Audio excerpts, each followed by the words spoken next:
Now I'm bringing in a person who worked with college students for several years, worked in Campus Crusade, now called Cru, was co-director of that area where they had, what, 15 colleges you ministered to. Then after that worked for a group of Little Caesars and worked with young people again and again witnessing, even though it wasn't her job. So I asked my daughter Rachel, who's had experience in a lot of this ministry, to see if she can give us some ideas.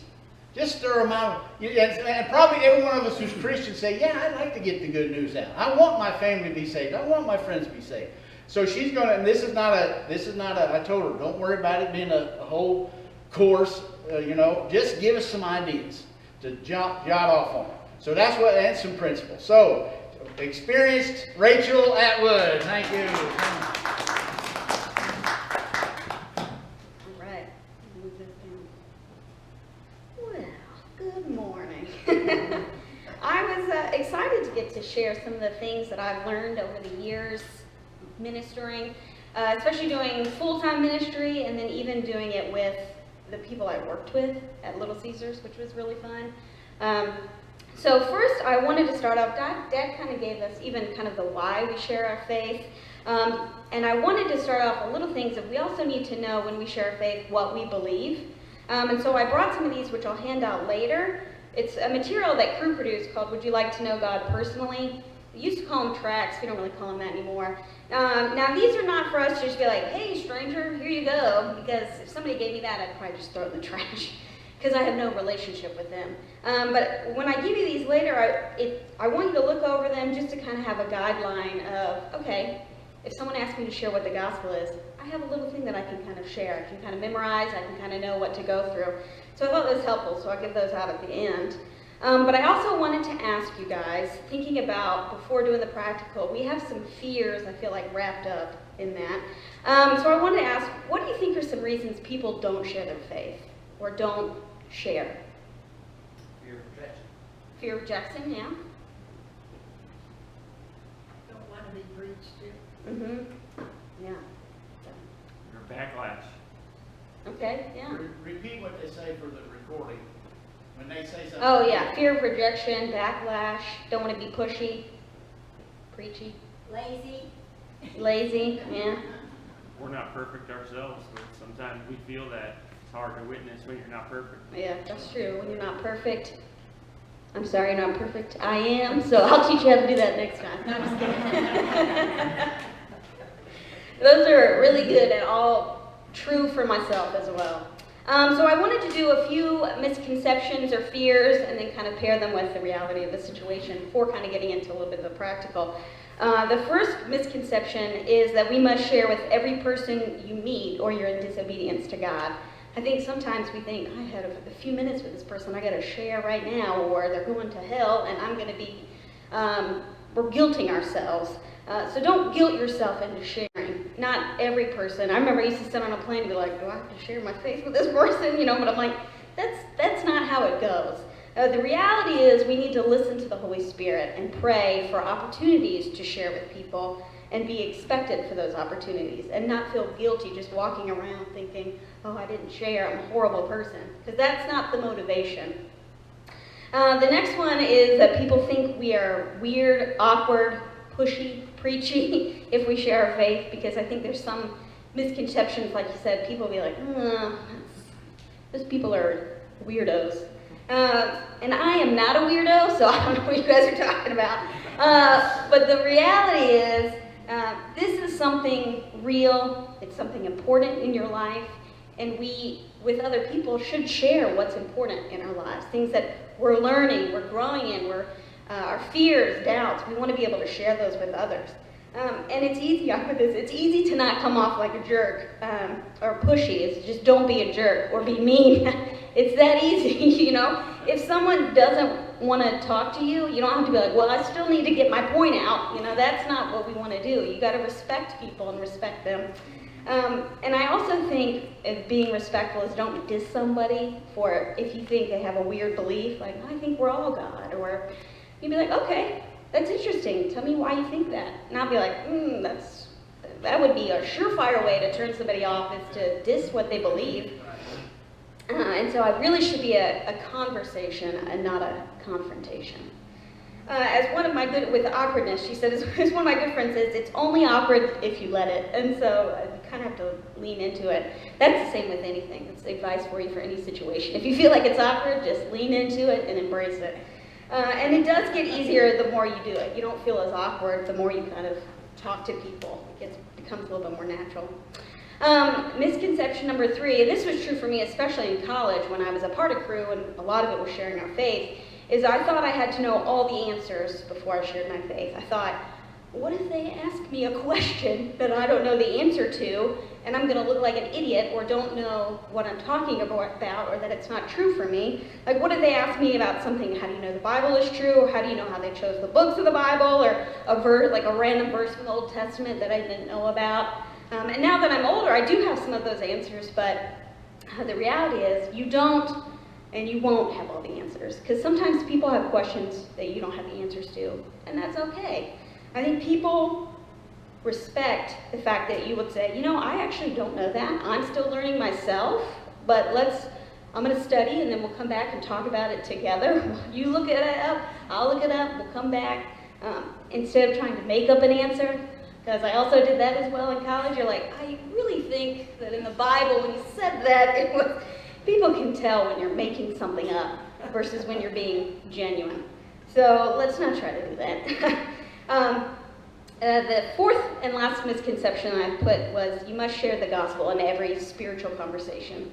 The whole gospel, getting through all the points of it. But the reality is share what's natural to the conversation. Sometimes it might be you're having a conversation with someone and you say, yeah, I want to share this with you, and you share the whole gospel and you lay out about Jesus and what he's done and the impact in your life. But sometimes when you're talking to someone, you might just share what God's been teaching you this past week, something you learned about his love or his peace or something little like that. It doesn't have to be, I don't know, I think we put pressure on ourselves when we feel like we have to get through all of the gospel in every spiritual conversation because, again, if they don't hear it, they're not going to know. But what you should be thinking is, we just want to help them start thinking about spiritual things instead of the whole thing. Those were just some things to kind of think about. You kind of relieve some pressure when you're like, okay, it's not that hard, it's not that weird. So I have kind of a guideline, 2 kind of guidelines for getting into spiritual conversation. One with more like acquaintances, people that you naturally connect with. Maybe that's someone that cuts your hair, somebody that you see every week because you go to the same coffee shop all the time, and you've kind of built that relationship. You're not really friends, but you still kind of know them.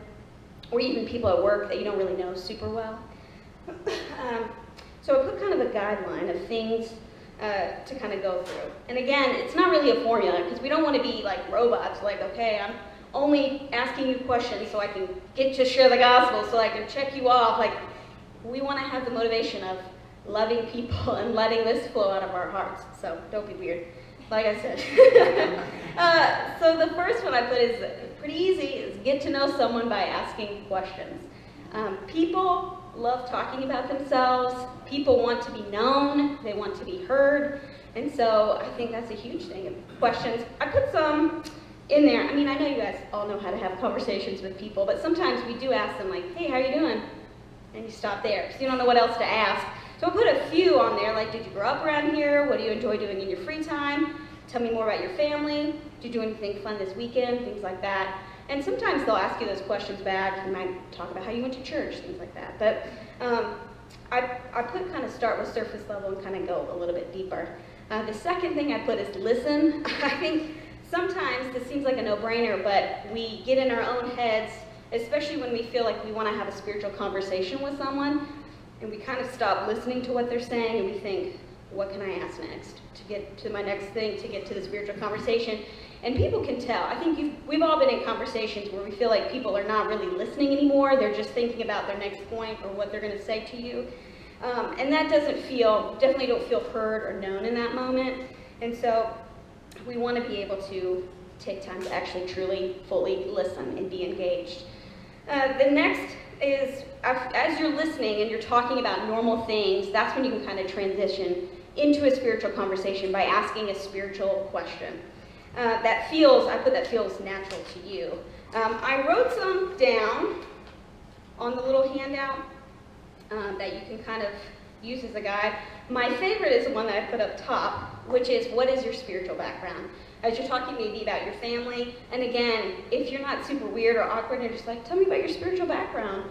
Most people are interested in talking about that because you're not trying to force anything on anybody. You're literally just asking, and you're not trying to do anything about the outcome, you're just trying to have a conversation.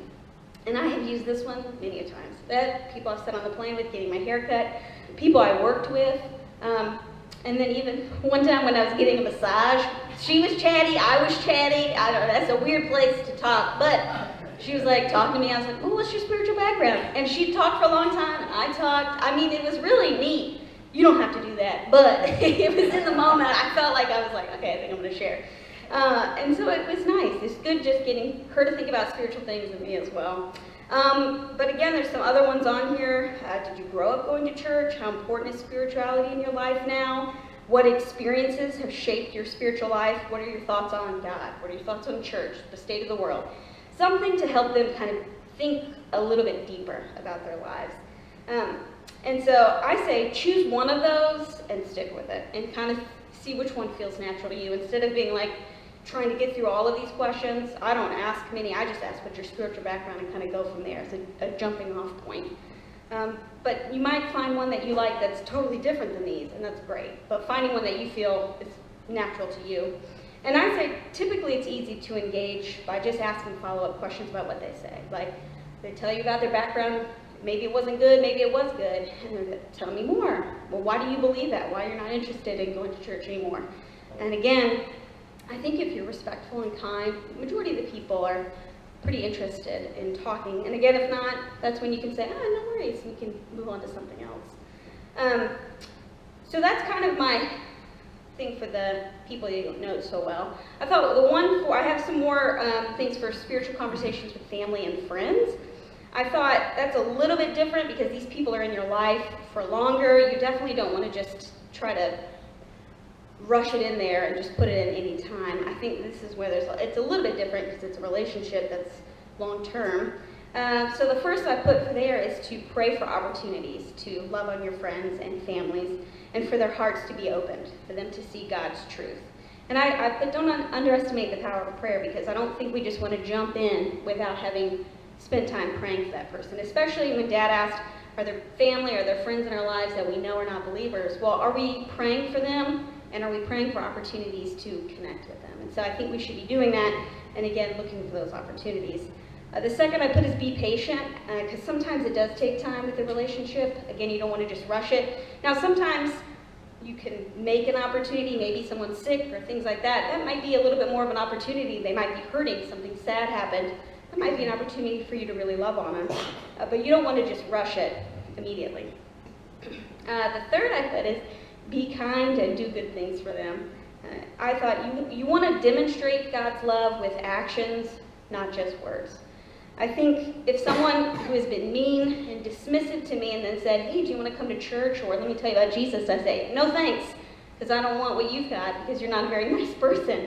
But if someone has loved on me and cared about me and asked me how I'm doing, even at work or something like that, and like, hey, do you want to come to church? Or they're talking to me, I thought, yeah, or at least I'd be more interested. And so I think that seems very simple, but one, you can't do that enough. You can't love people enough, and especially being kind. So I put some examples.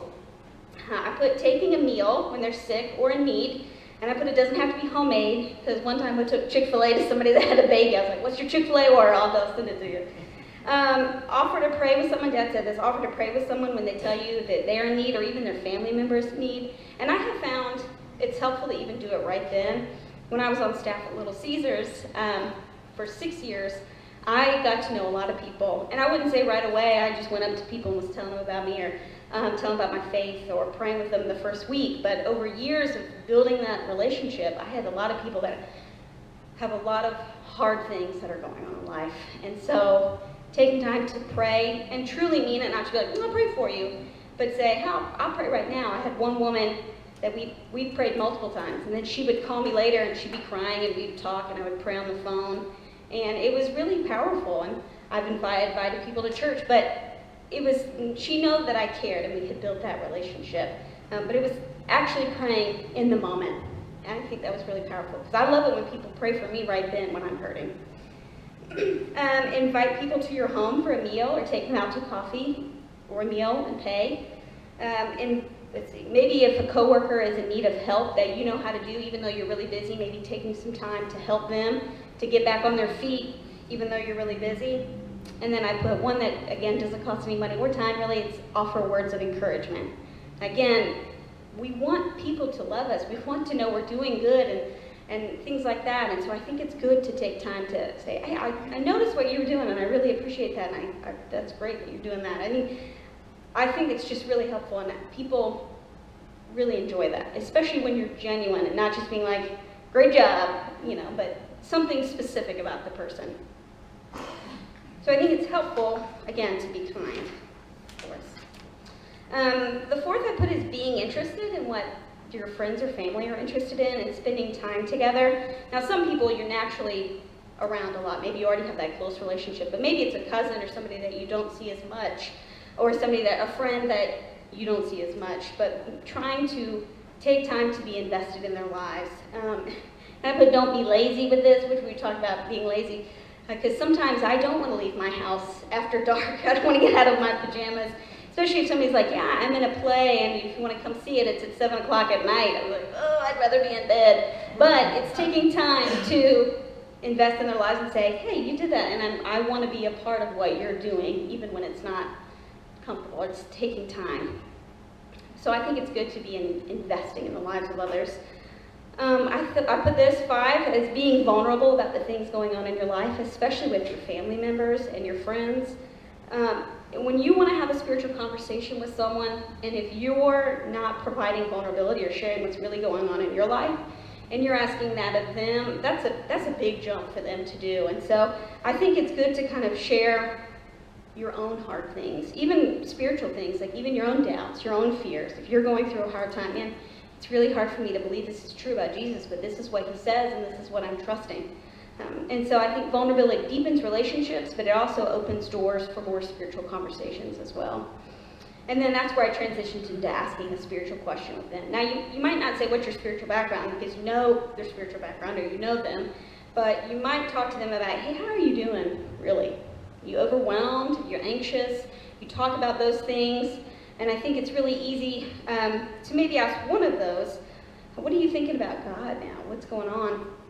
And I think it's helpful, again, to ask them to church. Maybe you have a special event, or just to church. I think the holidays are a great time to invite family members or friends to church. It's a real easy way to say, hey, we're having something special going on. We're having a meal after lunch, after church. I'd love for you to come. So I think that's an easy way. And then they might say, yeah, I'm interested, or I'm not really interested about church. You say, well, what's kind of the reason behind that? So being able to gauge that. But again, being able to be genuine with people and just kind of love on people.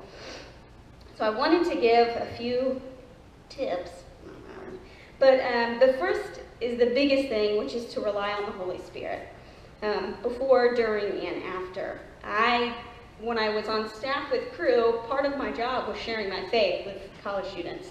And so it was my job, and I had to do it. But there was definitely times that I did it, what I would say in my own strength, where I was just maybe going up to people and trying to share the gospel, but I wasn't really depending on the Holy Spirit.